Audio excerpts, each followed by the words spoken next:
right, babies, it's that time again. Oh yeah, another gorgeous day. Love it. Oh my gosh, for some reason I just cannot keep this weight off. I had like a good day a couple days ago, and then it like came right back, and my diet is like almost the same, so I really don't know what's happening. So I'm interested to see if we're back to square one today. We'll find out. I'll let you know. I know you can't wait. And what are we learning? What are we learning, people? We better be learning something. If we're not learning, we're not growing. If we're not growing, then that's our sign that there's no life in us. So we have to be able to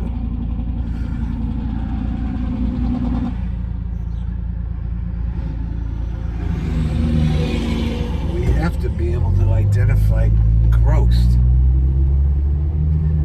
And by growth, I'm more interested in character building than anything else. So, what can I say? I'm just overwhelmed with the genocide. I'm just overwhelmed with that. And that might be something that's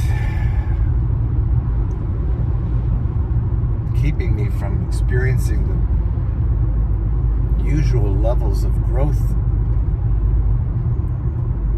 I can measure, because I'm really trying to find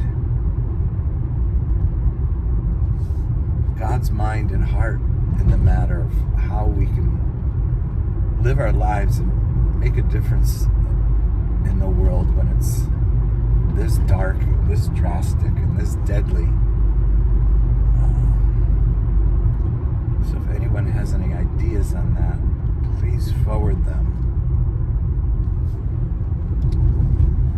But in the meantime,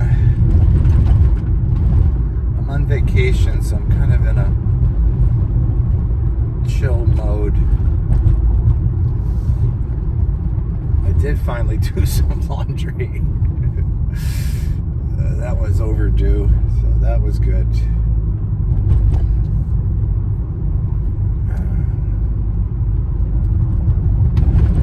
Looking at a lot of new recipes. Yeah, let's talk about that. I don't know about you, but I like to keep my life spiced up with new experiences. And that's really what we're talking about when we're talking about growth, right? Look at this thing. It just keeps doing that. I don't know what's going on with that thing.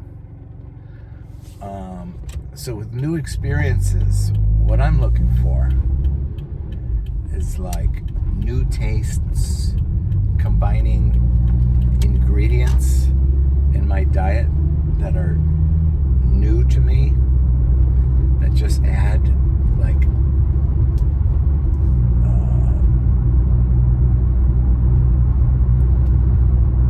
a depth of combined flavors that just creates a whole new identity, because I really feel like that's what God's work is in us.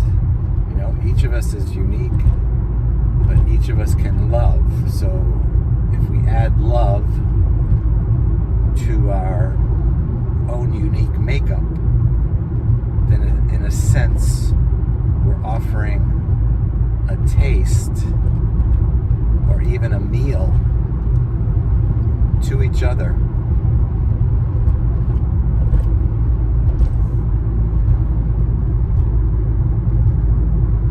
that is good for building eternal character.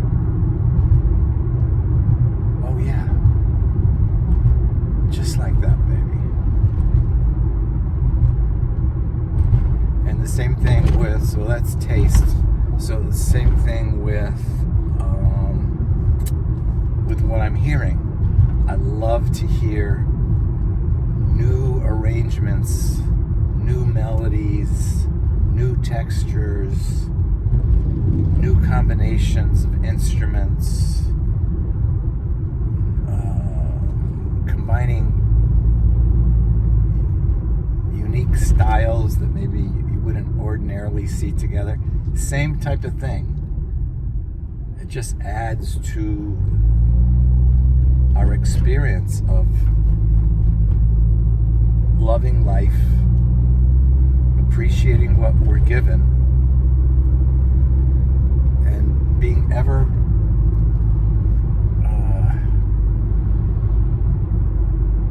vigilant in identifying new sounds that set us free. So for me, it could be hearing a bird for the first time, or identifying a bird for the first time, or something as complex as enjoying a 20th century symphony. And I like 20th century stuff because of what I'm talking about. In the 20th century, there was a push away from traditional harmonies and moving into more discordant textures that were really not explored prior to, say, 1900. So we did tastes, we did hearing. What about seeing? Yeah, like as I look over at this house that is painted in purple, turquoise, and orange. I wouldn't put those together, especially not in a house. But it's that type of thing that I was going to mention. You know, I like putting colors together in my wardrobe that are colors that aren't commonly put together, but somehow they work, like reds with blues, and what else, like a mint with a pink or purple, or yeah, I guess they call them complementary colors, because they sort of they make you kind of take a step back and go, whoa, what's that? And then the more you look at it, you're like, oh, I kind of like that. Yeah, and that's what I try to do with my clothes. And then that helps me present myself to the world as being the unique individual I am. And people either can benefit from it, or they can be bothered by it. A couple days ago, this person got my attention. They liked what I was wearing, and they stopped their car and they said, "You look terrific." So that was nice to hear. And I just saw her just now as I was getting into the car. It was interesting. So that's hearing, tasting, seeing, touching. Well, I'm going to leave that up to us because we're running out of time. And I'll just say, each of us in our own unique gospel that we are living out in the Spirit of Jesus have a very unique path where each of us are required to touch others in a way that is life transforming for them. And I'll just leave you with that, and you can tell me how your touch transformed somebody. Oh yeah, baby.